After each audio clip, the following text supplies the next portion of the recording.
So it is officially day 18 or 19 of reading every single day to improve, and I took a little break to take some notes on this book because this book is actually extremely valuable. Um, and without action, what is this book worth? Nothing. Now, I know I don't say what book I'm reading necessarily because of legal reasons, but what I've come down to realize is having an offer that is irresistible is really important when it comes to customers, but not just having an offer, having the answers to questions that a customer will ask. Let me explain. When I had a customer come ask me, Braden, what is an ad? I stumbled across my words. I couldn't figure out how to properly piece it together. And I then went and deep researched how to answer that question, but it made me come off as unprofessional. Later down the line, I lost the customer because he said you didn't seem confident enough. Fair.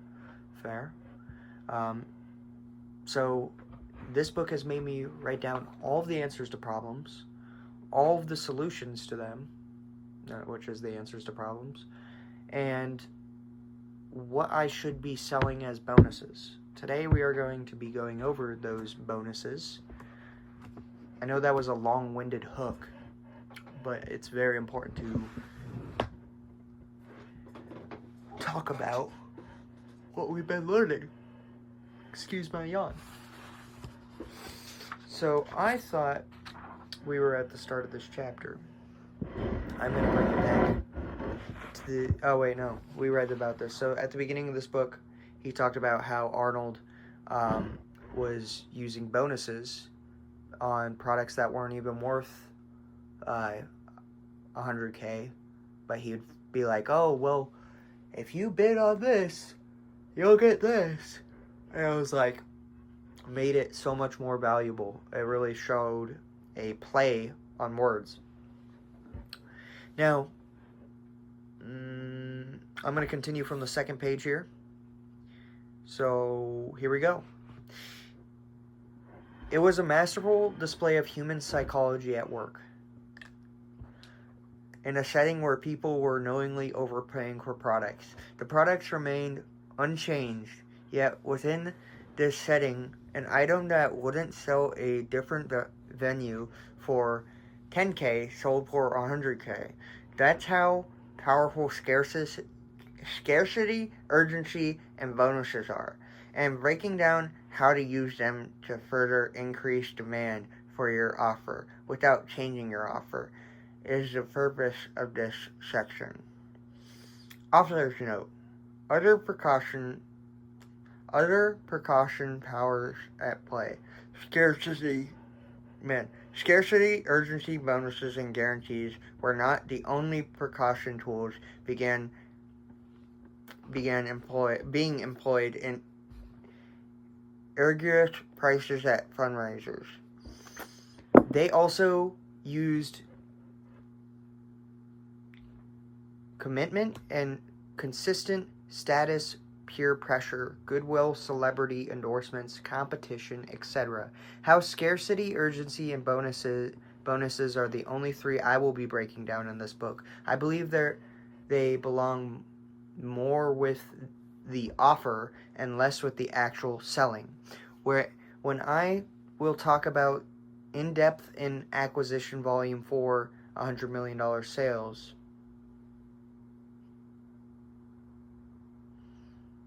okay. The dedicated dance of desire. Delicate dance of desire. And there's a picture here, which just kind of puts it simply. Fundamentally, all markets exist to influence the supply and demand curve. We artificially increase the demand of our product and service through some sort of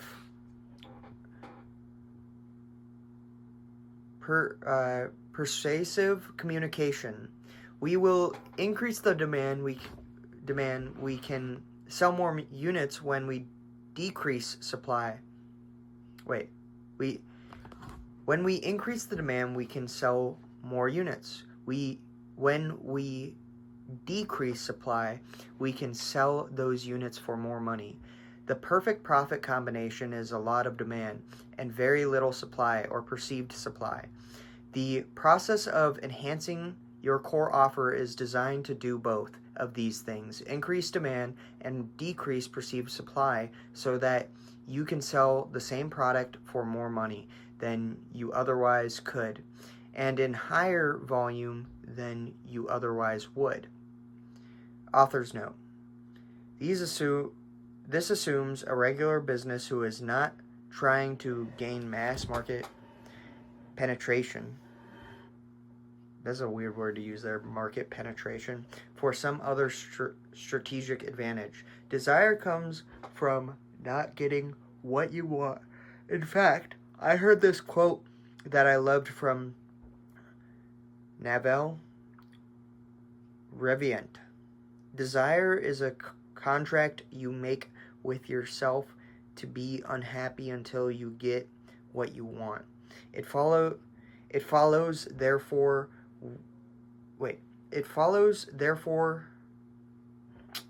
I should have said end quote. Look, I'm a little rusty today. I already feel it. Let's put this back in. It follows, therefore, that we will only want things we do not have. As soon as we have them, our desires for them disappear. Therefore, if we seek to increase this demand, we must decrease or delay satisfaction.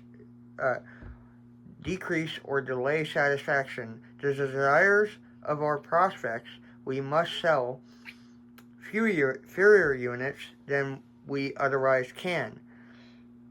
Let that sink in with you for a second. Consider this example. We promote some 2-day workshops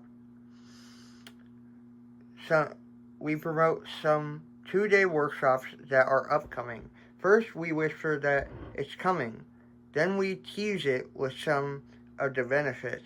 We then shout out that it's launching in a week. Then we launch this amazing workshop. We have 2 supply-demand scenarios. Scenario 1, we sell 10 units at $500 each.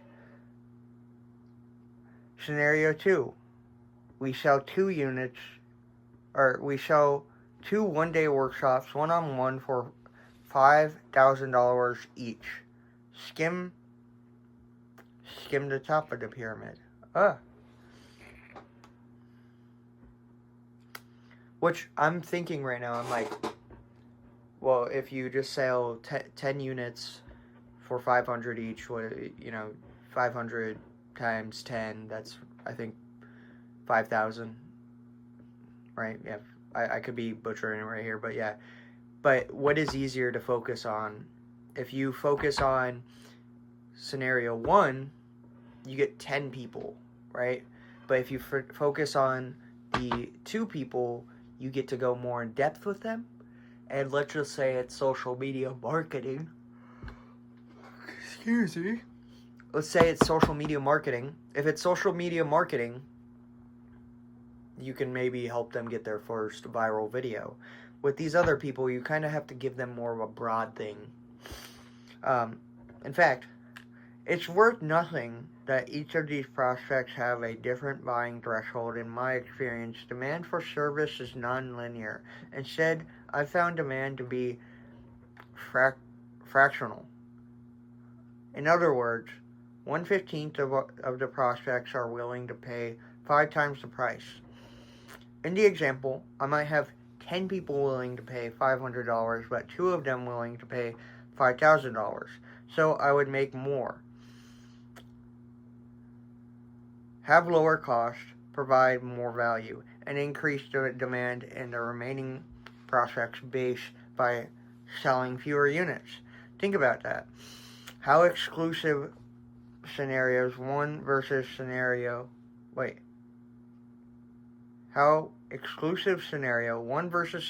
2 would feel. Think about all the people who would want to purchase but would not be able to. Would this increase or decrease their desire? It would increase it, of course. On top of that, if people see that others who were able to get in are loving it, it would further increase their desire, and the next time they would act with more urgency and be willing to pay more for the same thing than they originally did. So now, in the aftermath of our section scenario, we still have 8 people who have unsatisfied desires. This increases desire further. And to boot, we now have new prospects who weren't in the original pool who now want what we have. Dang, there's a lot of graphs here, a lot of drawing. What are we at for time? We're at 12 minutes? Okay, we can keep going. We'll pump through this. The next time we promote scenario 2, we then open 3 spots at the same price and sell them all, still leaving some prospects with pent-up demand. This is a conscious theme. Contagious. This is a contagious theme. Contagious. Conversely, if we were to promote scenario 1 again, the $500 price point, we would probably sell fewer slots the second time around. Why? We have no pent-up demand. All the desire has been satisfied when you pull the trigger too early. Each successive instinct we promote, we sell even fewer. Eventually, we run out of sufficient demand to make even a single sale. This is the sad state of many businesses This is the sad state many businesses find themselves in, always trying to generate more demand to make another quick sale. The law. The longer you delay the ask, the bigger the ask you can make. The longer the runway, the bigger the plane that can take off. We must endeavor to keep our supply and satisfaction of others under the demand that we are able to generate. This maximizes profit and keeps desire ravenous in our customer base. This is the real key to never going hungry. Here, and then it goes over the summary points of how supply and demand works. So that is that chapter. Next, we are going to talk about enhancing the offer scarcity.